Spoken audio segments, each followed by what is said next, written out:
ICC ഏകദിന ലോകകപ്പ് അടുത്ത വർഷം നടക്കാനിരിക്കവേ ഇന്ത്യയുടെ ടീം കോമ്പിനേഷൻ നിർദ്ദേശിച്ചിരിക്കുകയാണ് മുൻ താരങ്ങളെല്ലാവരും. റോക്കോ ഇല്ലാതെ എന്ത് ടീം എന്നാണ് എല്ലാവരും ചോദിക്കുന്നത്. രോഹിത്തും കോഹ്ലിയും ഇല്ലാത്ത ഒരു ടീമിനെ പറ്റി അവർക്ക് സങ്കല്പിക്കാൻ പോലും ആകില്ല. രോഹിത്തും കോഹ്ലിയും ഇല്ലാത്തൊരു കോമ്പിനേഷൻ അല്ലെങ്കിൽ അവർ ബാറ്റ് ചെയ്യാത്ത ഒരു ക്രീസ് നമുക്ക് ഊഹിക്കാൻ പോലും സാധിക്കുന്നില്ല. നിർദ്ദേശിച്ച മുൻ താരങ്ങൾ, അതായത് 11 നിർദ്ദേശിച്ച മുൻ താരങ്ങളുടെ പേരിൽ സഞ്ജു ഇല്ല എന്നതാണ് മറ്റൊരു വാർത്തയും ഇതിൽ പ്രധാനമായും പറയുന്ന ഒരു കാര്യവും.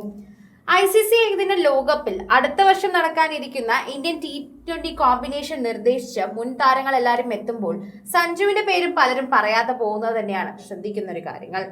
മുൻ മധ്യനിര ബാറ്റർ മനോജ് തിവാരിയും ഫാസ്റ്റ് ബൗളർ രോഹിത് ശർമ്മയുമാണ് ഇന്ത്യൻ 11-ൽ തന്നെ ആരെല്ലാം എന്ന് വേണ്ടതെന്നുള്ള കാര്യങ്ങൾ ചൂണ്ടിക്കാണിച്ച് എത്തിയിരിക്കുന്നത്. മോഹിത് ശർമ്മയും മനോജ് തിവാരിയും ഇതിനെക്കുറിച്ച് സംസാരിക്കുമ്പോൾ പ്രേക്ഷകരെല്ലാവരും ഈ ഒരു വാർത്തയെക്കുറിച്ച് ശ്രദ്ധിച്ചു കേൾക്കുകയാണ് എന്ന് തന്നെ പറയാം.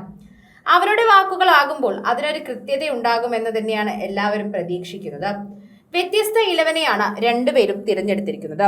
ആരും പ്രതീക്ഷിച്ച ആളുകൾ അവിടെ ഇല്ല എന്ന് തന്നെ പറയുന്നതായിരിക്കാം ഒരുപക്ഷെ സത്യം.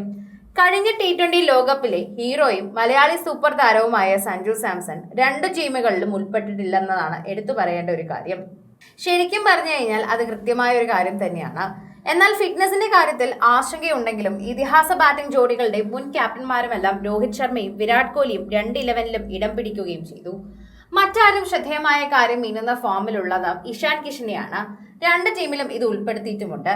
സഞ്ജുവിനെ അവിടെ തഴയുകയാണ് ചെയ്തത്.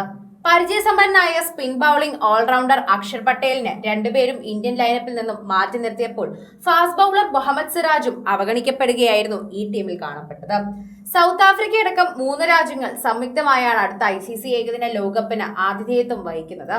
അഫ്ഗാനിസ്ഥാനുമായി ഇപ്പോൾ പുരോഗമിക്കുന്ന 3 മത്സരങ്ങളുടെ ഏകദിന പരമ്പരയോടെ അതിനുള്ള മുന്നൊരുക്കങ്ങളും ഇന്ത്യ തുടങ്ങിയിരിക്കുകയാണെന്നും മനസ്സിലാവുകയും ചെയ്യുന്നുണ്ട്.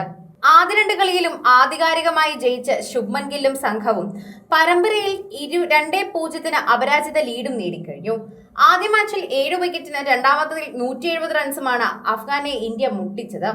2ാം ഏകദിനത്തിന് ശേഷമാണ് ലോകകപ്പിൽ ടീം ഇന്ത്യ കോമ്പിനേഷൻ ഏറെ വേണമെന്ന് മനോജ് തിവാരിയും രോഹിത് ശർമ്മയും തന്നെ നിർദ്ദേശിച്ചത്.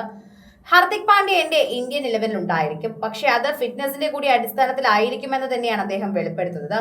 ഹർദിക് ഇല്ലെങ്കിൽ പകരം നിതീഷ് കുമാർ റെഡ്ഡി ഈ റോളിലേക്ക് വരികയും ചെയ്യും. കൂടാതെ കുൽദീപ് യാദവിനെയും ഞാൻ 11-ൽ എടുത്തിട്ടുണ്ടെന്ന് അദ്ദേഹം വെളിപ്പെടുത്തുന്നു. അവിടെ ഒന്നും സഞ്ജുവിന്റെ പേര് കണ്ടില്ല.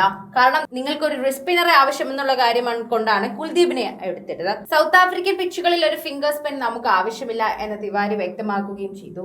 അദ്ദേഹത്തിന്റെ ടീം അനുസരിച്ച് പറയുകയാണെങ്കിൽ ഇങ്ങനെ. അതേസമയം മോഹിത്തിന്റെ ഇന്ത്യൻ 11-ൽ കുൽദീപിന് സ്ഥാനമില്ല. ബാറ്റിംഗിൽ കൂടുതൽ ആഴം നൽകുന്നതിനായി veteran spin bowling allrounder Ravindra ജഡേജയാണ് അദ്ദേഹം പകരം എടുത്തത്. രോഹിത് പൂർണ്ണ ഫിറ്റ് അല്ലെങ്കിൽ ബാക്കപ്പ് ഓപ്പണിംഗ് റോളിലേക്ക് യശസ്വി ജയ്സ്വാൾ എത്തുമെന്നാണ് അദ്ദേഹം പറയുന്നത്.